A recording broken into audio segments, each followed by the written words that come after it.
Amazing! Unang araw ng Quezon movie ni Jericho Rosales. Pumalo sa 6 milyon ang kinita.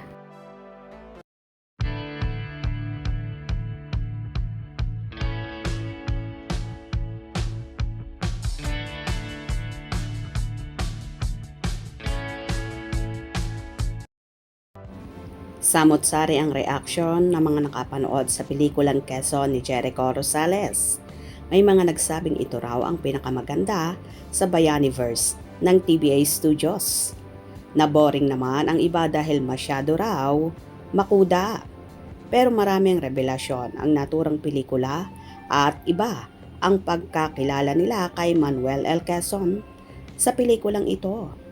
Ayon sa aming reliable source, sa mahigit 200 cinemas na ipinalabas ang naturang pelikula, umabot daw sa halos 6 milyon ang first day earnings nito.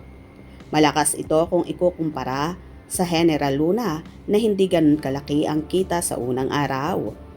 Sana ay maganda ang feedback para lalo pang lumakas, lalo na sa weekend.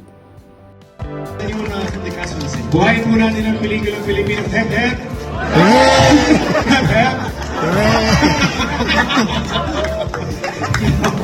You know, we just want to liven things up. You're about to watch a funny film. Funny because funny in many ways. Really, you're gonna find yourself laughing, and you're gonna get angry. You're gonna get pissed. Everything. But after the showing, please encourage you guys to please share it on your socials.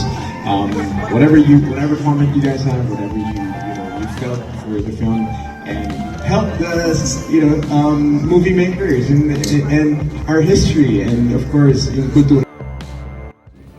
Magaganda ang inaasahang pelikulang mag-showing ngayon. Pagkatapos nitong Quezon ay ipapalabas naman ang Everyone Knows Everyone na dinirect ni Alessandra De Rossi. Sana nga ay tangkilikin ng ating mga kababayan, mga kabataan, estudyante, kapwa artista ang Quezon, kung saan maraming mapupulot dito.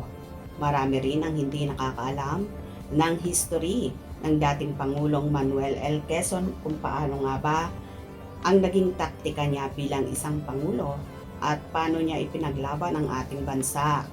Umaasa naman ang buong Team Quezon na susuportahan din sila na mga kapwa artista at mga nasa industriya bilang tulong na rin na makaahon ang showbiz industry para makagawa pa ng mga dekalidad na pelikula ang mga producers at directors para mas marami pa mabigyan ng trabaho at mayangat din ang pelikulang Pilipino, lalo na ang mga biopic or historical na kagaya ng Quezon.